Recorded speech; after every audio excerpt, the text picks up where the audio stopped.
The first is Shushruthbhare. Um, Inviting you what you think is, so there is divinity and there is religion. So in your perspective, what is your understanding of divinity and religion, or divinity versus religion? Yes, thank you very much. First of all, namaste to everyone. I feel very blessed to be here in AUROVILLE on this very special day. Since we are meditating on the mother and trying to understand, I think I would just start with one small mantra for the mother.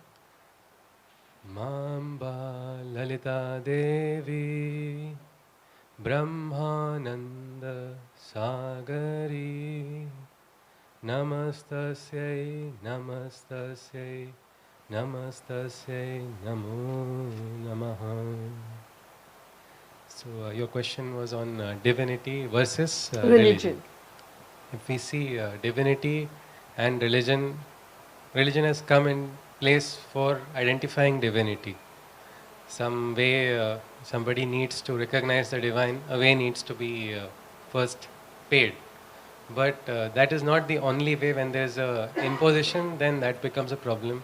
If we see how Mother has asked us to look at religion, she has used very beautiful words how our approach should be. She has said that we must have an awakened indifference or an enlightened indifference towards religions. Meaning, we are not looking at religion as something which needs to be discarded, but we are not getting what we can say bound by the religion also. And towards worshippers also, she has said benevolent goodwill towards worshippers. Basically, religion is also for understanding consciousness, or maybe recognizing the way. But somewhere down the line, once this is the way, when it becomes this is the only way, that becomes a problem. Everywhere, this exclusiveness is what is crushing the freedom. Consciousness is only in freedom. Probably in AUROVILLE also, if we why people love this place so much is because of the consciousness. Here, there is a consciousness of freedom for everyone to progress. But again, as we opened up, there is the need to go beyond the mind. But we all perceive everything through our, we can say, mind first, maybe senses, and then the mind. How do we go beyond that is again a question. If we look at different traditions, there are different methods. If you see Bhagavad Gita, in the Gita, Krishna has told Indriyanam paranyahur indriyebhya param manaha manasastu para buddhi yo buddhe paratastu saha, wherein the first level is the level of the senses, where we perceive everything, then the mind processes it. The mind is also having a limitation.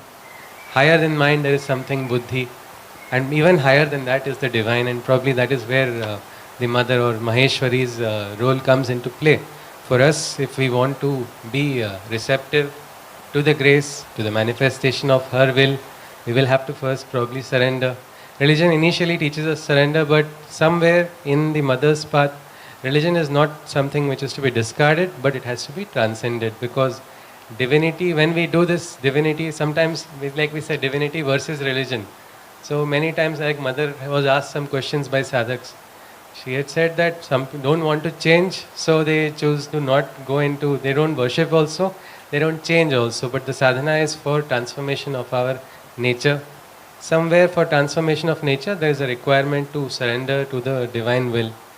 Maybe one thing we can probably recognize is, at least like the mother said, a benevolent goodwill for the worshippers. Those who are following other religions, instead of, we can probably not ridicule them, but allow them to go on their path. The other path is different, the mother's path is different from it. We can recognize it with an indifference which is not cold, but an awakened one. And again, for the awakening, there is a need for raising the consciousness. And the best way that can happen, like if you see, even the goddess is, when we surrender to her, then her will starts functioning through us. If we see it is like today's topic also, wisdom and divine consciousness. And there is divine consciousness all around us, but are we conscious of it? It is again, we require grace to be conscious of it. Otherwise, we can live in divine consciousness and still not experience anything. And for that, again, to understand that, probably I feel surrender is very essential. So divinity versus religion, probably if we can take out the versus part, and divinity, we can say, is religions contain divinity, but divinity cannot be contained in religion. Divinity is that which is beyond religion as well. And that way Sri Aurobindo has beautifully, in his yoga, it is about transcending. It is a Purna yoga where there is no negation. Like in the Upanishads also, we have one end is Vidya, another end is Avidya. And there is something which is about a reconciliation. There's no compromise, but both ends are understood and then the person goes ahead. I think that is something which is essential. For that, again, it is to become conscious of the mother and sometimes becoming a child in the mother's, under her care. It is the easiest thing because that is where we can raise our own abilities. Maybe we are now in the sense-based perceptions, our own attachments are controlling us. We are not able to rise above that. We'll have to probably surrender, and then that mother will only raise us slowly. But there is a big, long road, a sunlit path which Sri Aurobindo has kept for all of us. To tread on that, we will have to rise beyond the, what we can say, the first levels. In Sri Aurobindo's levels, I had made a mistake of trying to use my mind and write down what each of these, what is mind, what is higher mind, what is overmind, what is illumined mind, what is supermind. I wrote a nice 80-page book, and then I felt the best thing to do for that would be press the delete button, because these are not exact, these are mental, it was just a mental division or distinction. But that is something beyond, it is something which is like today's work, it is consciousness, and maybe if we are sincere, the mother will grant us the wisdom. Even that is told in the Bhagavad Gita also. Krishna says, Dadami buddhi yogam tam, I will grant you that wisdom to go ahead into the, he was the Lord of the overmind. So if that wisdom is required, probably again I feel surrender is the thing. Maybe like today's topic of sincerity. As we are sincere, we will receive. Maheshwari is all powerful. She is all vast. She is beyond our understanding. She is like an ocean. And Sri Aurobindo is also always, consciousness is always accompanied as a trinity. Sat, Chit and Ananda.